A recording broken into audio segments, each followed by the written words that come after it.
Bem-vindo ao canal. E é difícil de acreditar que o Homem-Aranha apareceu há tantos anos atrás.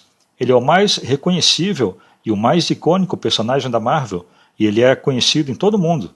Mas, depois de todo esse tempo, é interessante de se perceber que quase tudo desse personagem veio das suas 38 primeiras edições, do seu título próprio, escritas por Stan Lee, ilustradas por Steve Ditko. Claro que sou suspeito para falar sobre esse início da Marvel, mas é impressionante ver como Lee e Ditko se saíram bem nesse começo das histórias do Aranha. Hoje, quase todo mundo conhece Stan Lee. Ele se tornou um Golias da cultura pop e criou um sem número de super-heróis reconhecíveis. Ele teve as suas aparições em quase todos os filmes da Marvel, apareceu também em The Big Bang Theory e ele fez uma grande contribuição para o gênero de quadrinhos. Mesmo quando ele estava com mais idade, ele aparecia em tudo. Era como se fosse um embaixador dos super-heróis americanos. Contudo, Lee dizia que não tinha criado o Homem-Aranha sozinho. Como as suas outras criações dos quadrinhos, ele trabalhava com um grande artista. Jack Kirby ajudou a definir e a dar uma forma para o universo Marvel. Ambos trabalharam juntos em títulos como Quarteto Fantástico, Thor, O Incrível Hulk e tantos outros. Kirby também é reconhecido como um dos gigantes desse início da Marvel. Mas o Homem-Aranha é interessante porque ele não veio das imaginações unidas de Lee e Kirby. O Aranha veio da dupla Stan Lee e Steve Ditko. Claro, Ditko não ficou muito conhecido fora do mundo dos quadrinhos, mas ele é reconhecido por suas contribuições. Alguns dizem que a visão de Ditko era mais objetiva e servia mais para personagens de nicho, como Questão.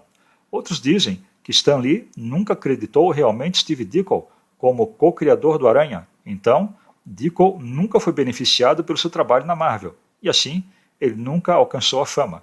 Na década de 1980, ele trabalhava em seu estúdio em Nova York e se recusava a assinar o seu trabalho, ou participar de leilões, e se recusava a dar entrevistas.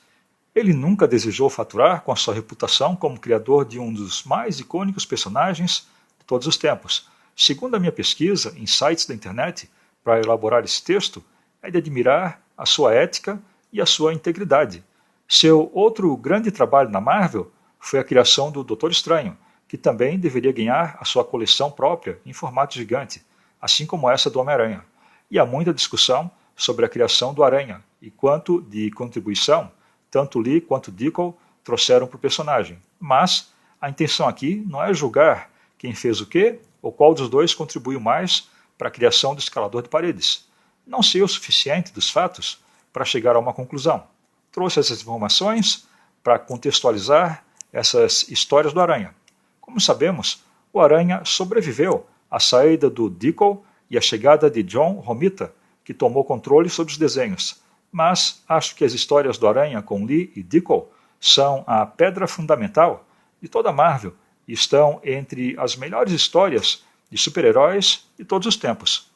Stan Lee queria desenvolver o personagem com Jack Kirby, mas ele havia ficado insatisfeito com os desenhos de Kirby. Ele queria algo mais comum, afinal era a história de um adolescente que sofria bullying e ganhou poderes do dia para a noite. Ele queria algo menos convencional no sentido heróico, e a arte de Kirby apresentava os personagens musculosos e atléticos. Eram dinâmicos, e as pessoas pareciam estar em movimento mesmo quando estavam paradas. Seus olhos eram abertos e as suas poses eram exageradas. Mesmo os personagens menores, como Johnny Storm, do Quarteto Fantástico, apareciam gigantes quando Kirby os desenhava, com tanta energia que parecia que eles iriam explodir na próxima página. O Aranha de Kirby parecia um herói mais tradicional do que o de Ditko. Parecia forte em comparação com o de Ditko, que era muito mais magro.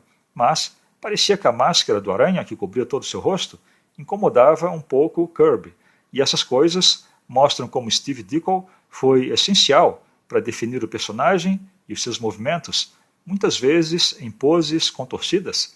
A arte do seu sucessor, John Romita, também trazia o Aranha como um herói mais tradicional, e isso também mostra como Ditko subverteu muita coisa que os leitores poderiam esperar. Sei que a arte desse desenhista pode não agradar a todos. Muitos podem implicar mais com os trabalhos clássicos dele do que com os de Jack Kirby, ou Wally Wood, ou Carmine Infantino, ou qualquer ilustrador que fez o seu trabalho nessa época, seja com a Marvel ou com a DC. Mas eu gosto desse estilo visual e serviu perfeitamente para o estilo do Aranha. Acho que para cada personagem há um estilo que fecha perfeitamente, e no caso do Homem-Aranha, esse estilo é o de Steve Ditko.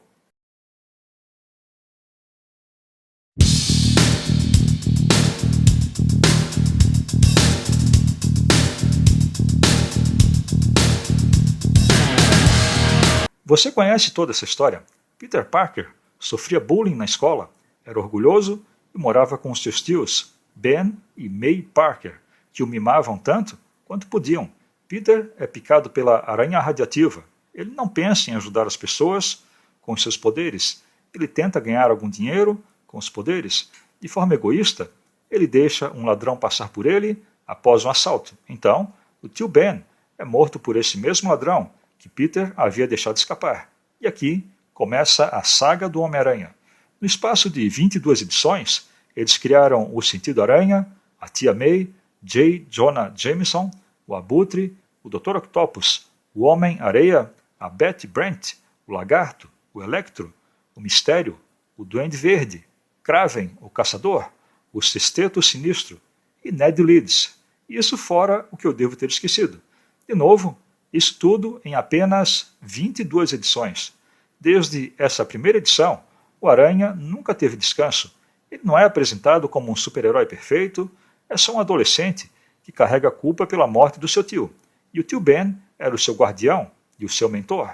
Peter tinha os problemas na escola e toda a encrenca que ser o Homem-Aranha trouxe para ele.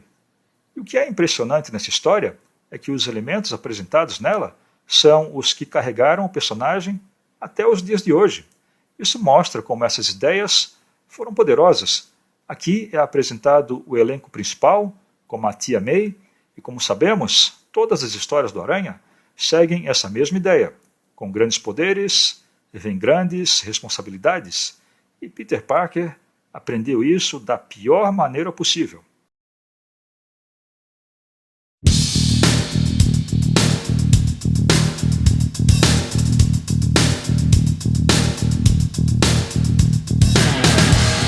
E o Homem-Aranha vai para os céus na sua segunda edição. Em memória, poderia citar dezenas de personagens da Marvel que podem voar. Mesmo as pessoas que não leram os quadrinhos e só assistiram os filmes podem citar vários personagens da Marvel que podem voar. O Homem de Ferro voa com a sua armadura. O Thor é levado pelo impulso do martelo. A Vespa tem as suas asas. Por aí vai. É um poder comum por uma razão. Desde a primeira pessoa que viu um pássaro, a humanidade desejou voar. O voo mecanizado nos permitiu explorar os céus. E ainda temos os personagens que podem voar por conta própria. E com tantos personagens voadores, essa habilidade acaba se tornando comum. Quando um personagem dos quadrinhos começa a voar, se torna uma coisa do cotidiano, nada de especial. E aqui chegamos no Peter Parker, ainda adolescente, se pendurando com essas teias. Na época, os leitores ainda não entendiam totalmente os poderes dele. Nem mesmo Peter Parker entendia todos os seus poderes. Então, um dia, aparece voando nos céus o mais novo malvadão, o Abutre, aterrorizando e assaltando os inocentes cidadãos de Nova York. O Aranha o confronta e leva a pior. Ele é derrotado e cai numa caixa d'água. Depois, em casa, Peter prepara duas coisas. A primeira é sua câmera para tirar fotos do vilão e ganhar algum dinheiro vendendo essas fotos para o J. Jonah Jameson. E o segundo artefato, é claro, um genial dispositivo que iria interferir no funcionamento das asas do Abutre. Assim, no segundo confronto entre os dois, o Aranha leva a melhor, usando a sua geringonça tecnológica para fazer o vilão despencar lá de cima, caindo nas garras da polícia de Nova York.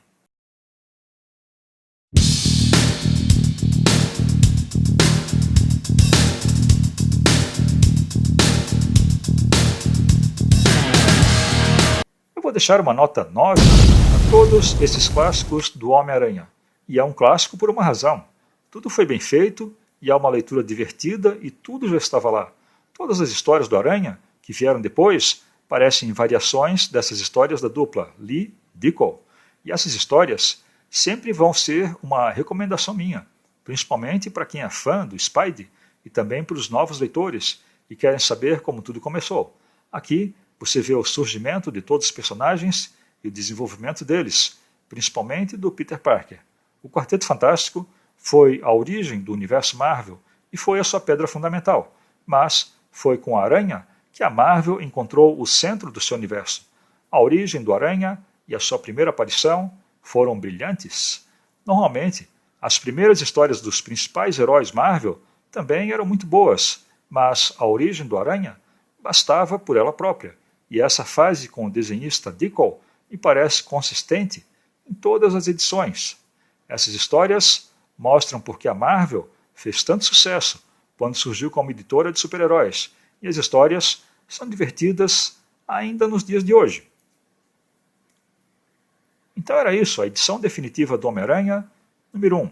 Se gostou do que viu até aqui, se inscreva no canal, e se não gostou, agradeço a visualização. Até o próximo vídeo!